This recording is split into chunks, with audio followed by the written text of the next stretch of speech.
SwimOutlet.com delivers the best online shopping experience. With an extensive selection and the lowest prices, you're guaranteed to find the product you need. Here's what you get.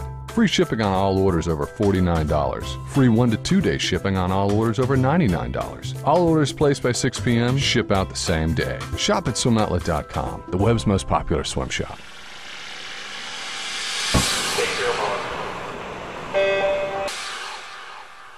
This is the Morning Swim Show for Monday, September 17th, 2012. I'm your host, Jeff Commings. Every year I've been to the ASCA Clinic, I have had the pleasure of catching up with one of my former coaches, Paul Murphy. And this year he told me about the team he's coaching in Iowa and how his experience there is very similar to what he had to endure while he was my coach for 4 years at North County Swim Club in St. Louis. His story will probably sound familiar to a lot of age group coaches. I'm Jeff Commings here at the American Swim Coaches Association Clinic in Las Vegas, Nevada, and sitting next to me is Paul Murphy, who was my age group coach from age 13 to 17 at North County Swim Club. Paul, I think the way you had to deal with swimmers at North County Swim Club as head coach is kind of a story that I think it would be great to share with a lot of coaches out there. Tell us how it started. You know, it's a very small team with very little pool space. Exactly. When the team started back in the early 80s, we actually were a summer league team. We had about 10 to 12 swimmers on the team, and we had a lot of enthusiasm for building that team up. From that, we went into a YMCA situation, and there we started the North County Swim Club. And when I started there, we were at Berkeley High School, a small pool, 6 lanes, 25 yards, 84-degree water. It's basically a dungeon, and I remember we had to open the door up in the winter just to get a nice little blast of cold air. You know, it was a good day if it was 5 per lane. Right. You know, as a coach, how do you plan workouts? How do you plan everything around such a limited availability in terms of water? At that time, we had, like you said, about 4 to 5 per lane. The water was warm, but we had a lot of enthusiasm. I had a swimmer contact me a few years ago and asked me how, you know, to get swimmers motivated for swimming.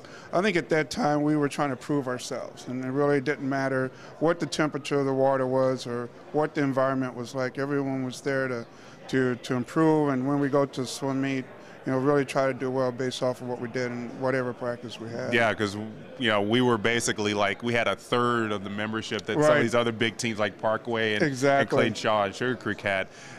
You know, when you're planning workouts and you know that there's going to be such a, you know, large amount of kids in each lane and the whole pool, I mean, what goes through your mind about how to get the most out of what they can do?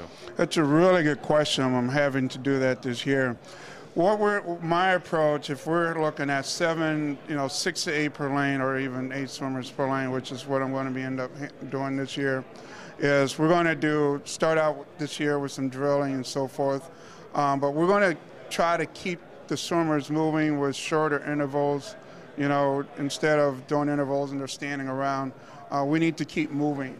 You know, we need to be at a certain point where we're quality, you know, 75% of the time, 80% of the time, and then that other 20% we're doing drills, making sure we're efficient in the pool, and try to do the best we can based off of that. Yeah, that was something I remember. Always kept moving. Those intervals were a little too short for sprinters like me. Yeah, in those days, Jeff, you had, you know, you had a lot of friends on the team that helped make it interesting and fun all the time, too. Absolutely. So. It was 4 great years there. And now you're in Iowa, and you kind of have a similar situation, but a little bit better. I mean, you've got more pools, but they're all filled to the brim, and you even got a waiting list, right? Right.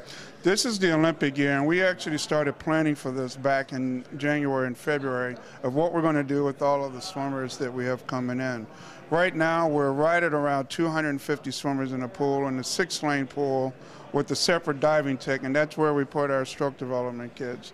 We also work out of a college pool, and it's just a 6-lane pool. So we're looking at anywhere between 7 to maybe 10 kids a lane, depending on the practice. That's absolutely a lot. Now, you were also a swimmer too. I mean, yes. looking back on your swimmer days and you know, the coaches you had, I mean, is it always this kind of thing like, you know, you look back and it's like, God, I was rotten as a swimmer, or that coach was right, or what he was telling me and I didn't think was true.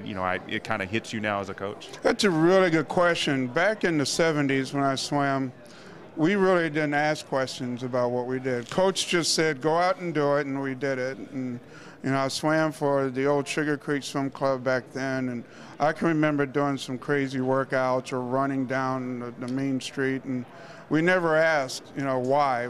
Coach said, just go and do it. What I learned back then was just the hard work. My coach back then, who I learned from, was Jim Tynan. At the end of his career in St. Louis, he told us, and I tried to teach you guys this, is that training is like being in a war and you're in a foxhole, and you learn to trust each other. You train hard, you experience training together, and you take that and you put that in with your race. And that's really, I kind of carried that throughout my coaching career, of hard work, always being at practice, not giving up, being goal-oriented, etc. Well, I understand it now. Yeah. Like every swimmer, we look back, it's like, yeah, we understand now. We just were complaining and playing, Coach, we don't want to do this, but yeah. Right, exactly. Well, Paul, it's great to catch up with you. Great success on your team. It's a great problem to have, I'm sure, to have people, more people than you have room for. Well, Jeff, it was an honor for me, and I'm so proud of your career and where you started at and where you're at now, and you keep opening the doors for other people, and I really appreciate it. It was my pleasure, Paul, and thanks for joining us again. So this is me with Paul Murphy, one of my wonderful coaches who's helped me through my career, and we're here at the ASCA Clinic, and be sure to check Swimming World TV for more videos from Las Vegas.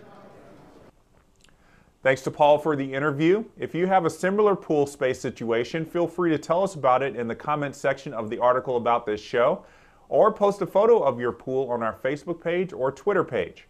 Our Twitter handle is @SwimmingWorld. That's going to do it for today's show. Thanks for watching.